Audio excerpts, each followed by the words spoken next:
सुनाई नहीं खेदेत का हो? अरे का फाटल बासमती बोलो तारू तुहार बोली तो हम कब से सुनता नहीं कुछ आगहू तो बोलबू।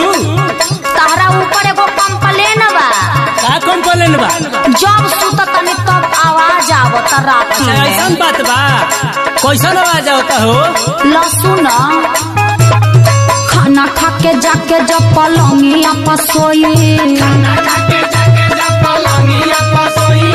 खाना खा के जाके जब पलंगिया पर सोई, जब बजे 12 रात पलंग करे चोई चोई।